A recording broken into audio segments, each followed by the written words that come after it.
for those of you just coming in, as I said, I plan on talking maybe 30 to 40 minutes. And then I hope that I can encourage you to share some questions in the chat and some thoughts and maybe some points to clarify.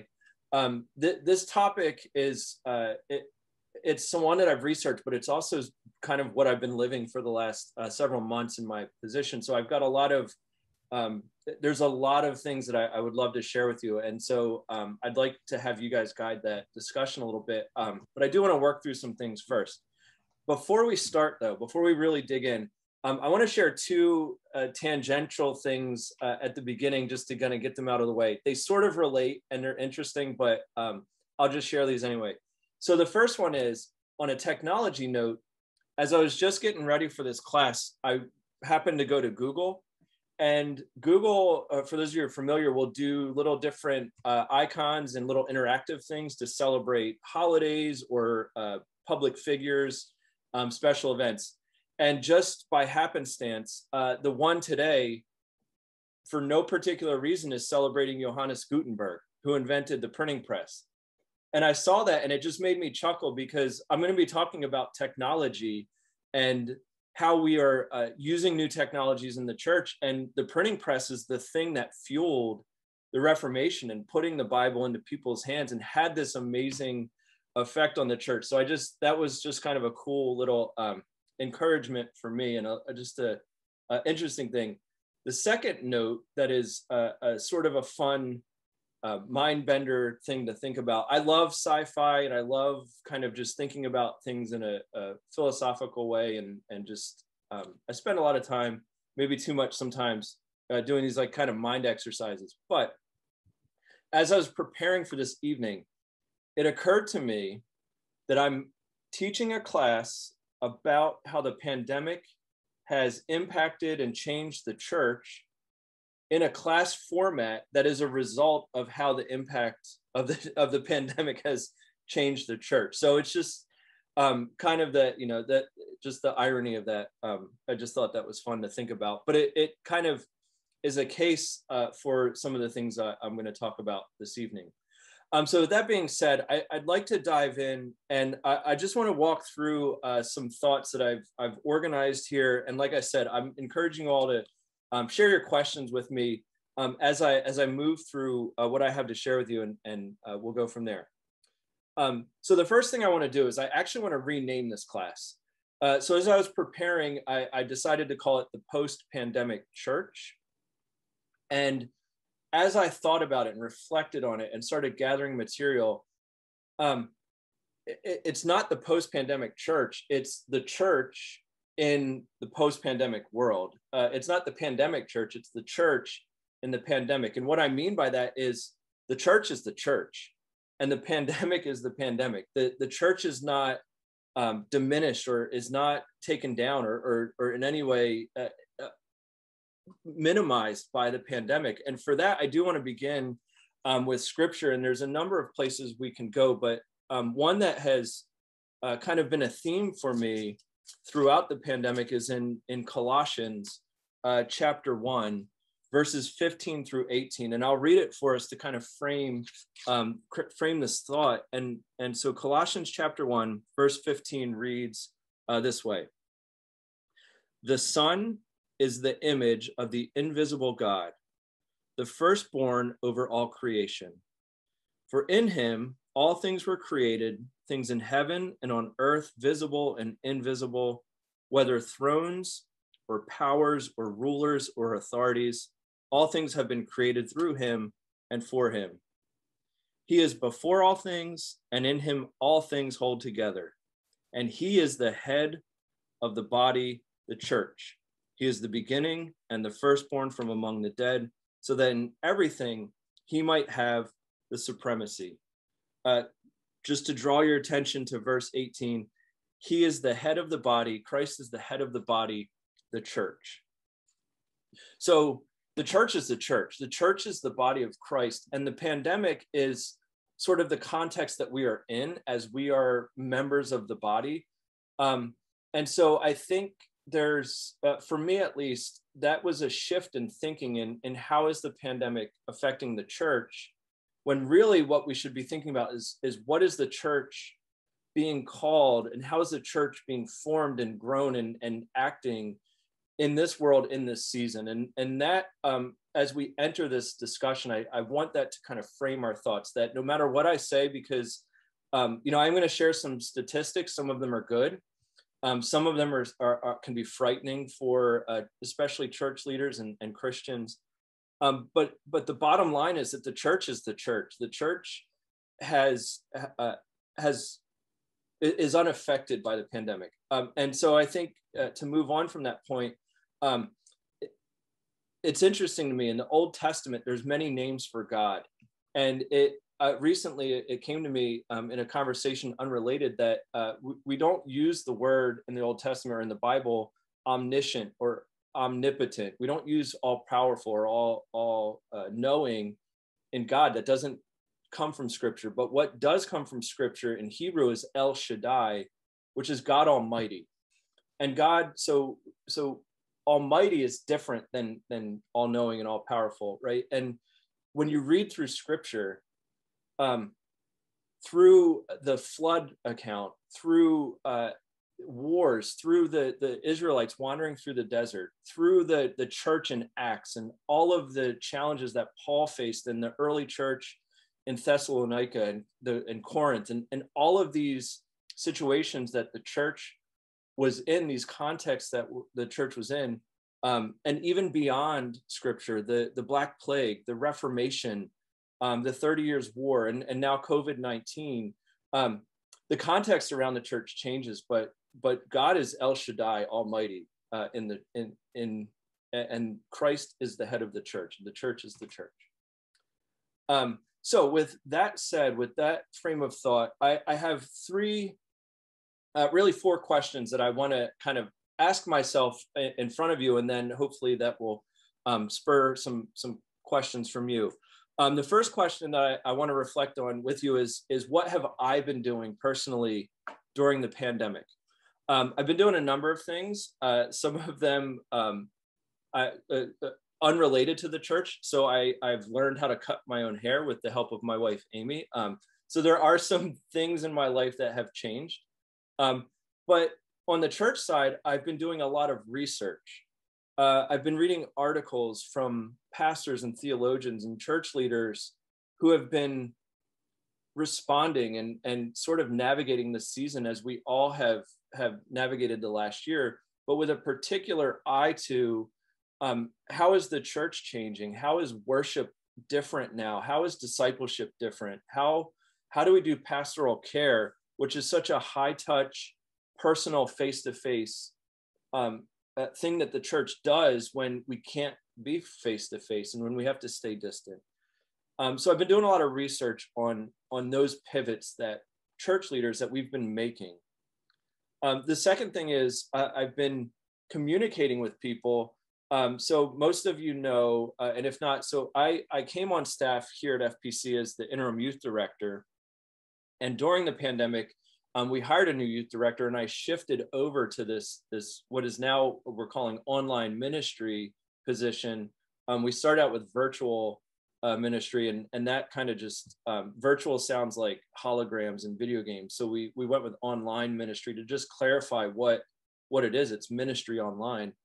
And in that role, there's no job description in the church that really exists for that, broadly speaking. It's just not a church staff position that was needed or was very prominent before the pandemic. It was out there.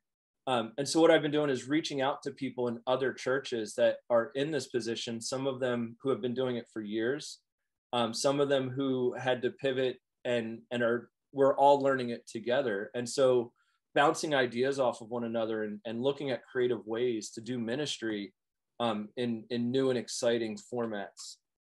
And then the third part of that is, of course, learning the tools for technology, just seeing what's out there, what technological tools are available, what new ways of doing things, especially with worship. There's so many different ways that we can engage in worship using the internet, using technology, using recordings, YouTube, all of these things. And so I've spent a lot of time in a practical sense working in that realm, and really spending a lot of time just figuring out, just sorting through it all. Like what can we do? What works? What doesn't work? What's even out there?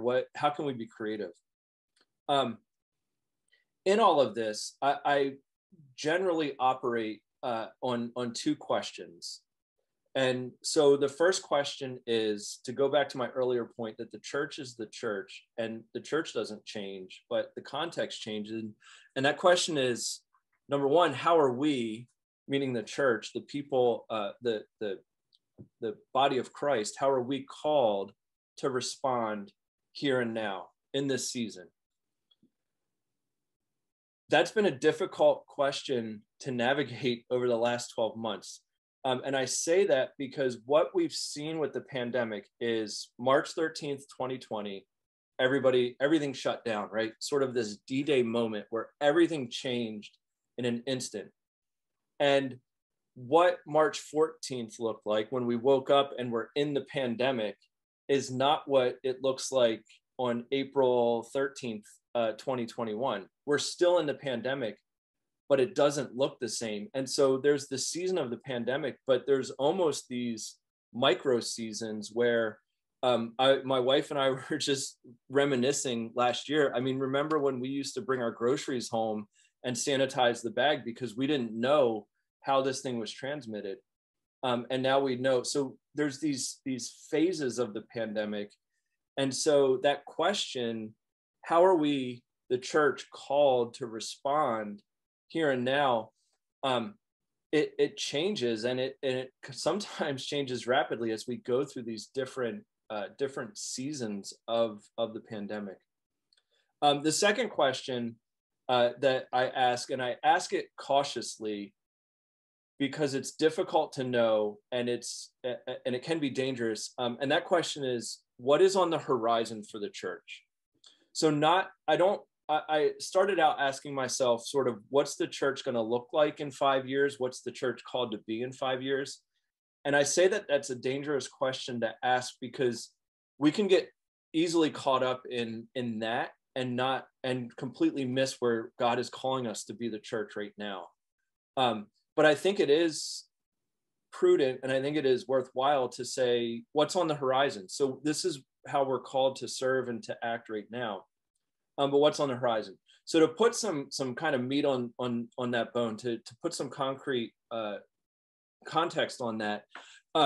So I asked myself in worship, how are we called as a church to respond in worship right now in April of 2021, still in the pandemic? And of course, there are people who are still unable to be among people. They're high risk for infection. They haven't had access to the vaccine yet, or for whatever reason. So of course now, online and in-person church is the model. When we asked that question about how are we called to worship last April, it was for safety of everybody, and the most prudent thing to do was to worship online, to put our to keep our people safe, but to still engage in worship. And then looking forward, what's on the horizon for worship? Will there be a day where online worship will no longer be called for, or there'll be a need for it? Or is this something that we'll always have as part of our worshiping body? And those questions are helpful to ask because as we decide how we're going to do it now, it's important, if we're going to be doing it in the long run, that we develop those ways of engaging in worship. I hope that sort of makes sense. So that's what my past year has looked like in this pandemic, and that's sort of where my assessment of things comes from. So what I have learned, concrete things that, and I've just pulled out some of the most interesting ones and maybe the shocking or the most relevant. But the first thing that I've learned, which I think most of us realize, is that our world will never be the same. The effect of the pandemic will change us globally forever. The impact of what this past year has been and beyond it will stick with us. And it's the analogy that many scholars, researchers, bloggers, writers draw is, World War II, the world was changed. The nation was changed. We had this common cause, and we had this major global event. And after that, the impacts still affect who we are. They still shape our identity. They still can be seen and felt in our collective society, even globally. 9/11 is a huge one. I mean, I'm part of the generation that is sort of defined by our formative years being when 9/11 happened. I was in high school. And so I remember a time vaguely, but I remember a time when you could take somebody to the airport and walk right up to the gate with them. And then I, of course, remember when TSA started and checkpoints, and when all of these things started to change, which are now part of our everyday life, and we don't even think about them; they're just part of our life. And so it's clear that we know that these things, the effects of the pandemic, will be felt forever. And it's not just so. It's interesting to me. Of course, I love to see and to think about and to focus on how that impacts the church and how it impacts worship and discipleship and pastoral care. But these things affect all spheres of life. I've been talking a lot lately now that schools are beginning to reopen. And I was just having a conversation earlier with another parent who has an elementary school aged child. And I was saying, I wonder if online school will always be an option for students from now on. We've shown that some students thrive in online school. We know that some don't. But that may be something that post-pandemic, when the pandemic is in the history books, 50 years down the road, people may say, a kid may say, I wonder where online school did come from. And it's still just a thing. We don't know, but that impact is there. So again, the effects, it's going to change us. It has changed us, and it will. And I think in that note, online worship, online discipleship, online pastoral care, those are things that will be with us. And in a little bit, I'm going to share some statistics behind that and kind of give you a research-based picture of what we see happening and what we see on the horizon. But I just want to kind of put that out there. The second really interesting thing I've learned is that the pandemic is a catalyst and not a cause. And what I mean by that is that the pandemic has been blamed for a lot of things. It's been said that it's caused, restaurants to close. It's caused businesses to go out of business. It's caused church attendance to go down. It's caused churches to close their doors. That may be true in some cases. So I don't want to generalize and say that that's never the case. The pandemic may have caused those specific things. But by and large, what we see is that the pandemic's simply been a catalyst for trends that were already headed in that direction before the pandemic. So if you look at a church, a hypothetical church that has closed its doors in the pandemic, when we go and we kind of dig into that and see sort of what has happened there, most often attendance was dropping well before the pandemic. Giving was dropping before the pandemic. Engagement with discipleship, with worship, the opinions, the thoughts that people shared about their spiritual, how they were being nourished spiritually and grown spiritually, was way, way, way before the pandemic, already kind of in that season of downturn. But of course, what has happened is where that church may have taken a decade to eventually close its doors, took several months because the pandemic just accelerated that. Students who struggle in school, who have had major negative impacts from the pandemic. The pandemic didn't take a perfect model student and make them a terrible student. It catalyzed something that was already there, whether it may be an emotional or mental health aspect of that student, or an academic tendency that was they were getting by, but were not doing great, and the pandemic just catalyzed that and just amplified it, and kind of it caused it, but it was something that was underlying it, magnified an underlying condition. And so in church we see that. There's a lot of negatives, right? There's a lot of negative impacts of the pandemic, and a lot of ways that the pandemic has catalyzed negative change, but there's also a ton of positives. Now that we're a year out and we look back, the number of churches that have grown online discipleship and are doing it well has exploded. And the pandemic was a catalyst for that, because when you look at the churches that are thriving online, they were doing spiritual formation well before the pandemic, and they were catalyzed and motivated to grow that online. You most likely won't see a church that was not nourishing its people well spiritually now thriving online. The pandemic didn't cause them to become a spiritually nourishing church, if that makes sense. So it's a small point, but it's really interesting to think about that the pandemic doesn't necessarily cause these things, but it definitely is a catalyst for change and for growth, either in a negative direction or a positive direction. And it's amplified, in many cases, things that were already underlying the surface for us personally, but also, for a church and for organizations as well. The third thing that I've learned, and this is a possibly, at first it's a shocking statistic and it's grim. So I just want to prepare you for that. But I just recently read a statistic as I was digging through this, and I think this is from Gallup.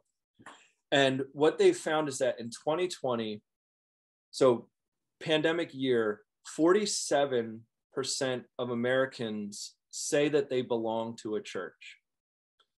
47% of Americans say that they belong to a church. So church membership, however that's defined, but 47%.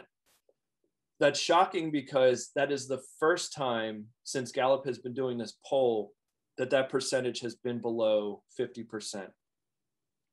But to go back to my earlier point that the pandemic is a catalyst, not a cause.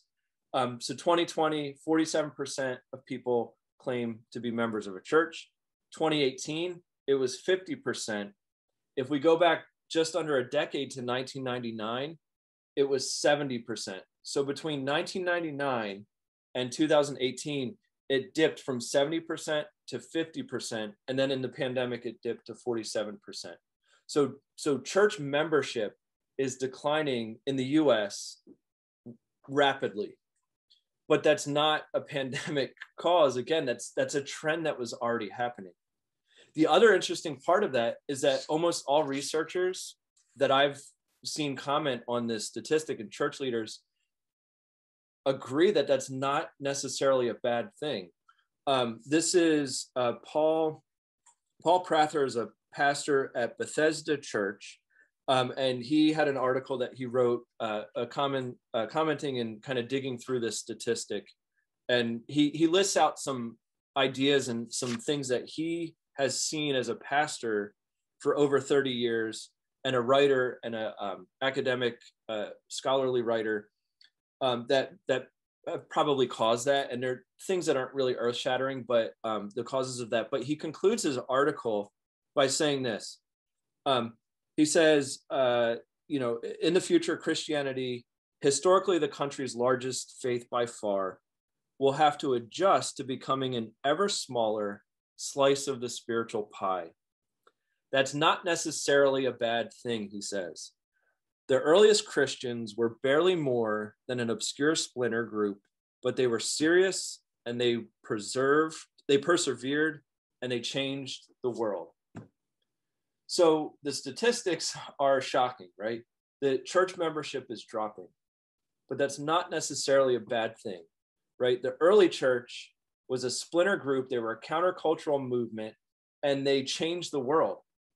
But notice what Paul Prather says. He says that they were serious, they persevered, and then they changed the world. So when we look at the pandemic and we look at the church and we look at the state of the church, and I go back to that question, what is the church called to be here and now? The church is called to persevere. The church is called to be serious. The church is called to be that church in Acts that was an obscure splinter group, but thrived and changed the world. So the things that I've learned, ultimately, all of them leave me hopeful and joyful for where we are now as a church, but also where we're called to be. And when I look at what's on the horizon, I am overwhelmingly optimistic and positive and hopeful and joyful, because the church thrives, the church perseveres, and the stage is set for the church to do exactly that. So the third question, just kind of moving through these, what do I think? So this is my opinion. This is just kind of synthesizing all the things that I've experienced and read and kind of dug into. What do I think is here and now for the church? Where do I think we are now? And as I said, the church is called to be the church. The Presbyterian Book of Order, which some of you may be familiar with, identifies what it calls the great ends of the church. And I am in these because of my process, where I am in my ordination process and studying for my exam. But nonetheless, these hit me the other day as I was reading through this. And I'll just read a few of them for you. So the Presbyterian Book of Order identifies the great ends of the church as that the proclamation of the gospel for the salvation of mankind. That's what the church is. The shelter, nurture, spiritual fellowship of the children of God. The maintenance of divine worship. The preservation of truth. The promotion of social righteousness. And the exhibition of the kingdom of heaven to the world. All of those things, that's what the church is called to be. And the church is those things in the pandemic. The pandemic doesn't limit our ability to proclaim the gospel for the salvation of humankind. The pandemic doesn't cause us to be unable to maintain divine worship, to exhibit the kingdom of heaven to the world. There's new opportunities and new ways to do that. It may not be the way we've always done it, but the church is the church, and the great ends of the church are just as real and achievable in the pandemic as they were before it. And so to that end, the other thing I see here and now is just that the church remains the church, but the tools change. And last night, hopefully you were able to tune into Nat's class on technology and spiritual formation. It's a great class. It should be up online. Hopefully by the weekend, I'm working on the edit for that. But he said something in that class that has shaped my thinking on this. He was talking about the flood and about Noah building the ark and that use of technology in the unfolding of God's plan. The tools change. The ark is technology. Zoom is technology. Zoom is a tool. And Larry was sharing just before the class started about how in his church that Sunday school and small groups and Bible studies are expanding and proliferating. And Zoom has given them the ability to transcend the boundaries of geography, to bring in people who from anywhere in the globe, and to be in discipleship and fellowship together. I saw a few minutes ago that Ashley Sherman signed on. Ashley's in California, and she's taught several of these master classes for us from California, which before we employed the use of Zoom as a ministry tool, never would have happened, right? So the tools change, and we've got this exciting opportunity to learn and to grow in these new tools, and ultimately achieving the great ends of the church, just using a new toolbox. So as you can tell, I'm super excited. I think here and now the church is thriving, and I think from what I've seen and what I've experienced, I'm immensely hopeful. I do want to share one slide with you real quick, just to kind of put a few numbers behind this. I do want to be a little bit research driven. So what you see in front of you, there's a lot of information on this slide, but I'll just kind of walk you through these two circles in front of you. So if you look to the left, the 67%, this is from Barna Labs. And Barna did a poll. They've been working diligently in the pandemic to get some useful data into the hands of church leaders as we develop strategies for online ministry. And what they found, this first number, is that 67% of churched adults whose churches previously did not have digital services say there is now an online option. These are all people who are polled who are engaging in online worship. So the other 36% already had online worship, but you see that a majority of churches have learned and employed these new tools for ministry, and people are engaging with it. These are church adults who are still engaged in church. So that's exciting to see that the majority of churches are thriving in growing online ministry. The second number on the right, 90% primarily engaged with the same church they were committed to before the pandemic. So what that means is, if I attended a church before the pandemic, even if it was only in person and now they're online, 90% of people have stayed engaged and committed to that church. That is a sort of staggering statistic, because the assumption that many of us have had as digital and online ministry people who are new to the game, we had this fear that we are going to lose all of our people to churches that have been doing it already and do it better because they've got the experience. And that's just not the case. People are staying engaged with the church and are committed to the church. And as we see, the churches are employing these new tools. One other statistic I'll share with you just quickly, because we're all on Zoom. 6 in 10 church adults hope that even post COVID-19, churches will keep using digital means to gather people together. So put all of those together. People who are engaged with the church, for the most part, are staying engaged and committed to the church. The majority of churches are employing these new tools to reach and to nourish and to engage in worship with their people online. And of those people, 60% of them expect and hope that even once the pandemic is gone, that these digital tools and these new ways of doing ministry and church and life together remain in place. So all of those and all of that to say that the picture from what I've seen of the here and now is positive, which is exciting. The final thing I'll say is, what do I see on the horizon? And it's just that, it is very easy to be discouraged, and especially early on in the pandemic. I think, speaking for myself only, we've had to fight through that. I had these assumptions that things were going to be terrible for a long time, and it was a challenge. Things were difficult.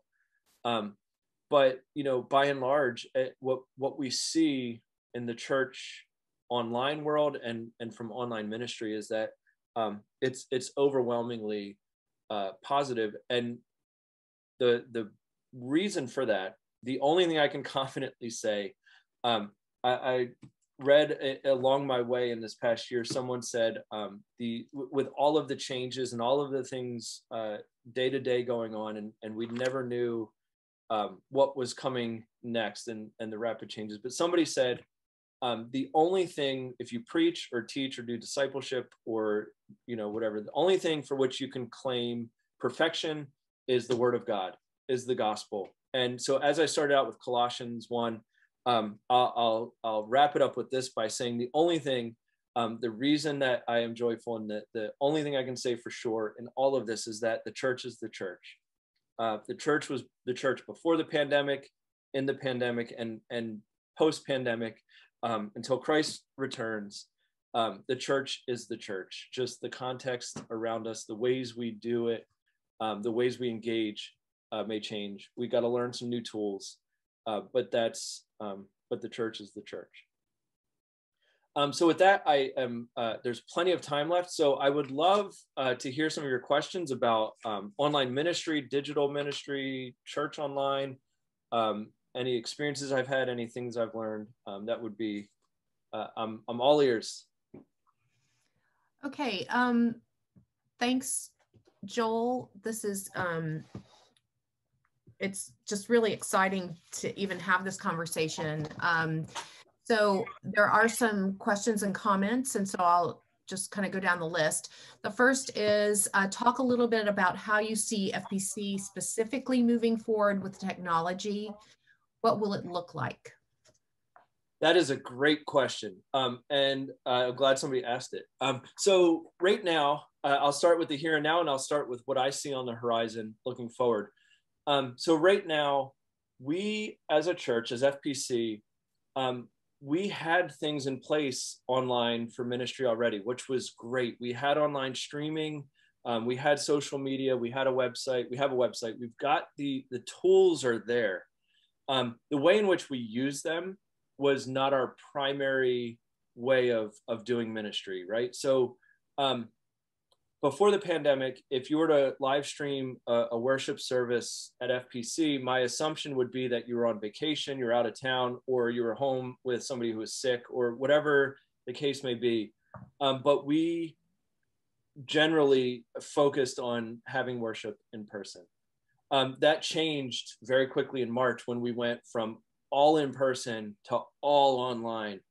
And we had to learn a lot of things as we went, and there were growing pains with that. There was working out of technology. There was a lot of pivoting there. My assessment is that we did that very well. Of course, with technology, there are hiccups, there are bugs, but we're now at the point where I would classify us as a hybrid church, but mostly online. And I say that because we are open for worship on Sunday morning. We are in person, but we are still engaging a large number of people online in worship on Sunday morning. We also have done a lot more to share content and to share worship throughout the week on social media, which I think is awesome. To share, we've got these beautifully talented people who worship God in the most beautiful ways, with Dr. Cook and Bryant and Sarah, who played on Sunday. And it's a shame when you look back that we reserved that for Sunday morning and only if you were here, but now we're sharing that out through the week. And so that's kind of where we are now with online worship. It's Sunday morning, we're growing out of that, I see, and we're growing our knowledge and our ability to use digital tools and the technology to engage in worship on Sunday morning. Not without its growing pains, I will admit. We've had some struggles. We've learned from them. We've learned a lot. But we're now in a season where we're building a strategy for what kind of a cohesive online ministry model. What's it going to look like? Let's take all we've learned. We've done some amazing things this year, and let's focus on making it worship. Let's let the church be the church on Sunday morning, in person and online. So that's where I see us now. And then, discipleship, the master classes, this is awesome. I don't see this format going away anytime soon. Even when we do return to like Wednesday nights, if we do at some point, or those types of things, I think we'll always have an online component. Like I said earlier, it is so cool to me that that Ashley Sherman from California tunes in to these master classes and stays connected with us. My mom is in New Jersey, and she worships with us every Sunday morning, and that's awesome. I love that. So I think right now we're in. If I had to kind of give an analogy, right, as an online church model, or our online ministry, right? I'll say our online ministry is sort of in its awkward middle school years, right? We're about to hit our teens where we're going to do some real cool stuff, and we're going to learn some cool stuff, but we're still growing. So that's where I see us now, and that's kind of where I see us in the future. But I would classify us, or I see us in our calling as a church as a hybrid church, as we are a church that is called to seek Christ and to share his love in person in the community, in the city, in the world, online, face-to-face, from our sanctuaries to our classrooms. That's where I see us going. But I see on the horizon us definitely honing and sharpening our skills with the tools that we have to do that. And also the exciting thing, and this is the last thing I'll say about it, is I see a very fertile ground for engaging the body of the church in that. There's ways to engage, and I'm just sort of on the cusp of learning about this, but ways to engage volunteers and prayer teams and teachers and all of those things through online ministry, and how to build those tools into how we worship, how we disciple, and how we care for one another pastorally. So that's how I see FPC as an online. We're technically a hybrid church, is what the industry lingo would be for our model of ministry. So when I hear hybrid, Joel, I hear runs on batteries, runs on gas. Is that kind of what you're talking about? Hybrid meaning both, right? So a hybrid car has a gas engine and a battery engine. A hybrid church has face-to-face fellowship, worship, community, and online tools as well for discipleship and spiritual formation. Can you speak a little bit to what that means as we understand unity in the church? Yeah, absolutely. So that's great question. And so here's the challenge in that. And it, as I said, I've been in this process where there's things I get super hopeful about, and then there's things that kind of give me pause and are a little bit frightening. One of the most frightening things I've heard recently in church models, because this is all new for so many of us, is that somebody used the term dual congregation church, meaning that on Sunday morning, there's the congregation that's in person, and then there's the congregation that's online. That sort of broke my heart, right? Because for a church leader to look at their church and to see two different groups of people and not the church, I don't know. And I don't think they were being intentionally nefarious, or I don't think it was intentionally negative thing, but it kind of rattled me a little bit, because from the unity of the church, there's not the online church and the in-person church. There's the church, right? And so I think about it as, to use an analogy from pre-pandemic, at FPC, we had 3 worship services. We had 2 traditional and a contemporary. The people that worshiped at contemporary were not a different church than the people who were at traditional. And we've always done things to try to engage in unity between them. So like fellowship time between services. So now the creative opportunity is, how do we generate fellowship between the people who choose to worship in person and the people who worship and choose to worship and engage online? And there's so many creative ways to do that. But I think there's intentionality in that as well, because I think from a human standpoint, from us wanting things to be easy to manage and easy to compartmentalize and to keep control over, the temptation, I think the not a kingdom not a good temptation. I think a sort of an adversarial temptation is to keep them separate so that we can manage them. But that's the conversation I think that that needs to happen in the church is the unity.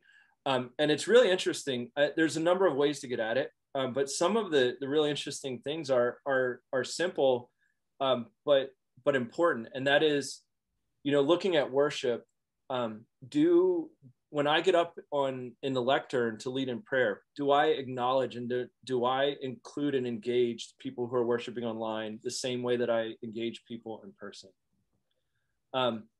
And so I think those are the things where someone like me, who is the director of online ministry, one of the things I see as my role is holding people accountable to that. So Valina, if you get up on a Sunday morning and you're only engaging with the people who are in the room, I would lovingly kind of pull you aside and say, you know, how can we better engage everybody in unity? The other thing that we do that's beautiful, that transcends this online versus in-person fellowship, is our parking lot parties. Like, we've got the Dos de Mayo come up.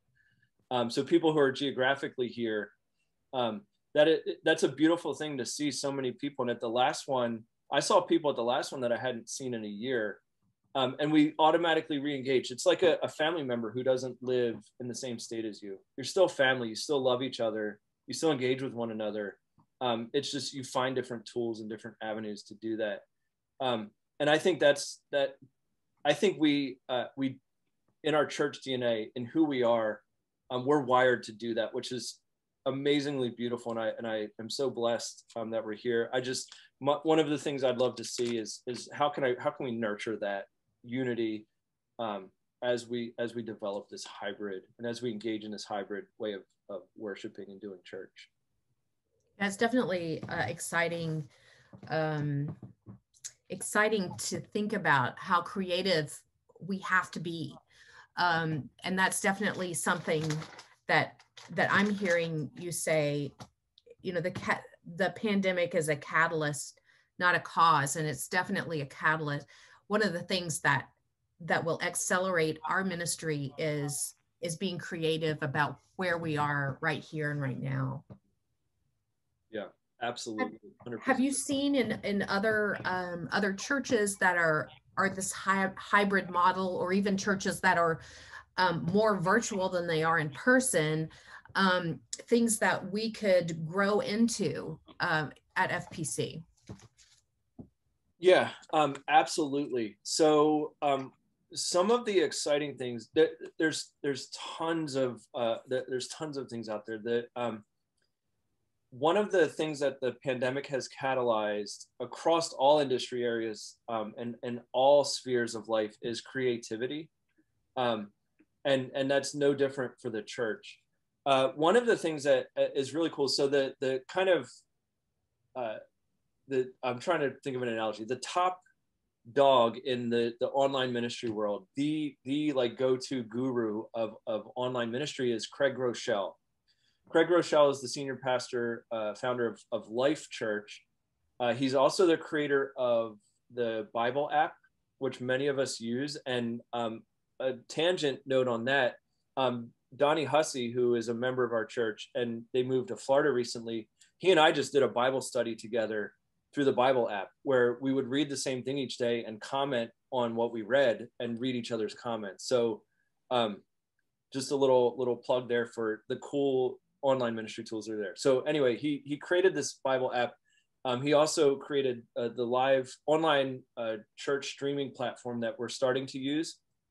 But his church said, you know, why does worship only have to be on Sunday morning? And why do we only have to have one service? And they have like over 300 services a week throughout the week that are led and preached and done by people from all over the world. And they're just widely attended. And so for them, I mean, that's their church model. They're all online.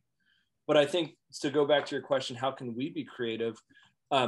We worship on Sunday morning, but you know, we've got tools now and we've got technology.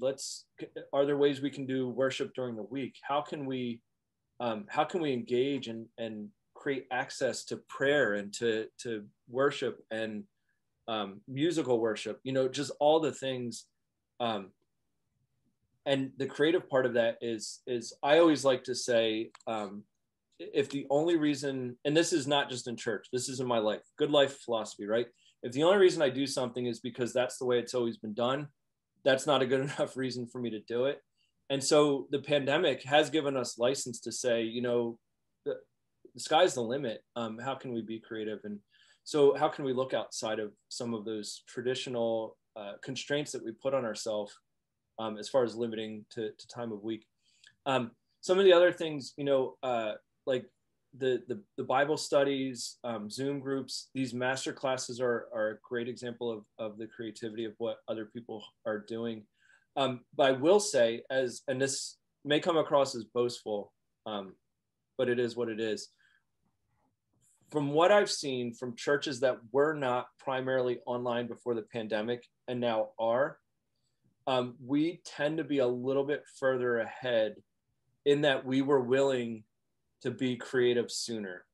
And what I mean by that is a lot of churches waited until the hand was forced to do certain things. Like pandemic starts March 13th, everything shuts down. We've got to worship online.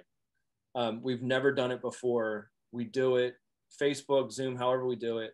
And then that's all we're going to do for now, because that's what we've got to do. And that's fine. And that's, but then when they realize we've got to start doing discipleship, this is going to last more than 6 weeks. That's when people have decided to sort of dig into those things.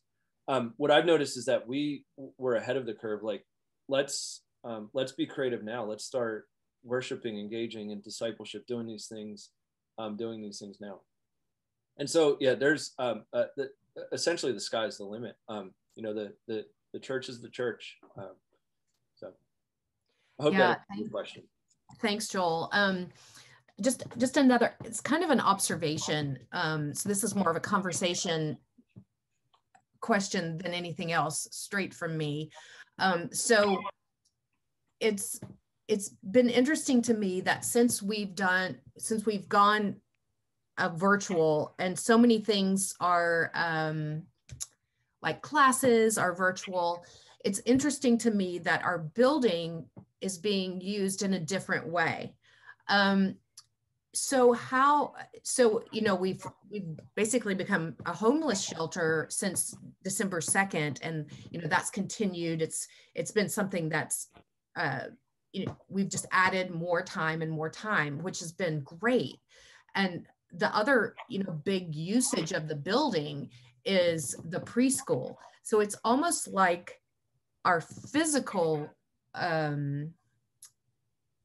building, our facility, our campus is being, not that it wasn't ministry centered before, but it's ministry centered in a different kind of way. Can you speak to that? Have you seen that in trends in other congregations? I can speak to that. I have not. So absolutely agree. That has been, one of the beautiful things when you stop and you look at, like I said at the start, I love to do these like little mental kind of follow the logic, follow the rabbit trail kind of things. When you look at one effect or outcome of the pandemic, even if it's a negative one, and you just dwell on that, then of course it's negative. But when you follow like the chain of events, like you said, us closing the building and sort of moving online created perhaps this opportunity to house and to host our shelter program since December to April for 6 months. And then the preschool being here, of course. And I think, so before I talk about trends in other churches, I think that again speaks to who we are. And early on in the pandemic, I shared this thing on Facebook that a number of people responded to positively. And I just simply said, I shared this picture that someone else said that said, the building's not closed, but the church is open. And I think, again, to not sound boastful, but FPC lives into that, right? That we are not the building, we are the church. And so that's just another way to say that's how we have persevered. That's how we have what was the term that's how we got serious. That's how we persevered. That's how we were the church. Unfortunately, so what I have seen in a general sense is that's not the case across the board. And I'm just being candid, I haven't seen other churches that, because they've moved online, have now used their facility for something else. Generally speaking, the building remains closed. Or if they're open for Sunday morning worship, or if they broadcast from their location on Sunday mornings, they're open. Now, that's just what I've observed. I have also seen a number of churches that have responded early on in the pandemic, especially when people were particularly homebound, when most of us were homebound, that responded by setting up and going, right? And using their church as a center of food distribution to have their people rally, load their cars up with meals, and take them to the members of their congregation who are particularly vulnerable. So I have seen that a lot, particularly early on. Nothing on the scale of the homeless shelter, but again, I do see that, and I think to go back to my earlier comment, how I tend to feel like we're on the front end of the curve of willingness to try new things. I think as we now, so I should define that as well. We're technically just now entering the post-pandemic season. I don't think we're fully in it. So there's the pandemic, post-pandemic, and then the term that I've used, scholars use, is reemergence. And I think, as best as I understand it, that's when, on a concrete side, when we hit herd immunity, and then all restrictions, according to the CDC, can be lifted and life can resume pre-pandemic. That's reemergence. That's a ways off by most predictions. But I think as we enter the post-pandemic season, where we're kind of in between this shutdown and this reemergence, I truly believe that a lot of individual congregations, churches will begin, I think we will see the building as a hub of ministry, not of the congregation. And what I mean by that is I think we will see the church as the hub of fellowship, like the way we use our parking lot. So many churches are doing these drive-through Easter events and these drive-through barbecues and discipleship nights and worship nights. And so and it's for the community, right? They invite everybody. So I think as we are entering this post-pandemic season, I think that I believe we will see what's on the horizon is that the church will become smaller, because we know, right, church membership is shrinking. But I think it'll become a hub of fellowship and ministry, and not look at our building, right? A lot of people talk about this. One of the effects of the pandemic is that people held this view of their building as it was sacred, and they wouldn't use it for ministry purposes, or for community outreach, those types of things. But then those same churches were hosting blood drives, hosting food drives, doing those types of things. And so I think we will see this shift in thinking about what the church building is, and that it's a hub of ministry. It's a hub of the church, of how we do church, but the church is transcendent. I mean, the church transcends the building. So I think that's what's on the horizon in this next season. Awesome. Joel, we're at time, but there's one more question. So I'm going to ask the question and then also ask you to make any closing remarks that you'd like to make. This question is from Ashley Sherman, and I share that because of the question she asks. So she asked, how do we make sure to keep the face-to-face contact with fellowship going in an online world? Online is awesome and has kept me connected, but a hug goes a long way too. Absolutely. 100% couldn't agree more. Nat talked about this yesterday, and I really appreciate that he did when he was talking about Zoom. Zoom is great, but psychologists, sociologists, ministry care professionals, everybody agrees, and we know that this does not replace human interaction. And so that's a great question.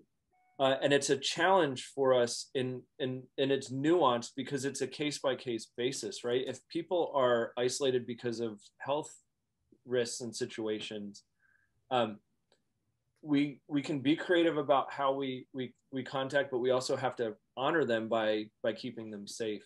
But that is, so to go back to my kind of thought about how we're entering this post-pandemic season, and as vaccines become more available and more of the population becomes available, what I think we'll see is that I think people will stay online for a number of things, or continue to engage online, not out of necessity, but out of just a choice to do so. And I'm not disparaging that. I think that's great.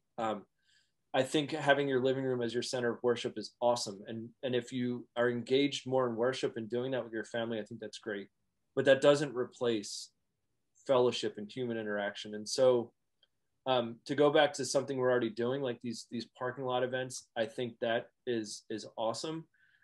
One of the big challenges, and I'm glad Ashley asked this question because she's a prime example of this, something that I've been wrestling with is, if we have people engage with us in our church that are not geographically local, how do we nurture them? Because I believe that that person needs physical community, needs human interaction. And that's the only thing I can't provide. We can give them access to everything else: worship, discipleship, pastoral care, prayer. But there's no digital way that I can provide that community. So I think going forward, that's why I believe we're called, and I believe all churches that do online ministry are called to be hybrid, because I do not believe that online ministry solely online is enough for your spiritual formation. I believe everybody needs to be in relationship, in close and deep relationships. Online social media gives us access to many connections and relationships, but they're not deep. And so that is sort of the challenge. That's the big question that I'll leave hanging is, and sort of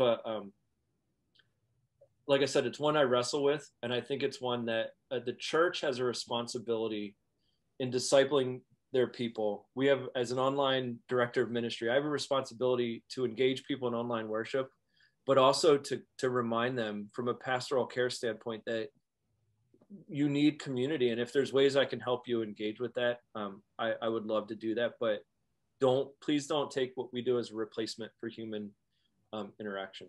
So that's the answer I have for that. That's truly, that is kind of a big part of the conversation now. So great question, Ashley. Thanks for asking that. And so on that note, the final thing I want to say is that I hope I communicated clearly enough how hopeful, how joyful, how optimistic, and how excitedly I look towards what's on the horizon in the life of the church. Because looking back at the through Scripture and where the church has been, and the context around the church through history, and how the church is the church, that keeps me overwhelmingly hopeful and joyful for what's next. And I do know, I'm not foolish. I know that there will be some growing pains and hiccups along the way, but ultimately the church is the church, and I'm excited. Awesome. Thanks, Joel. And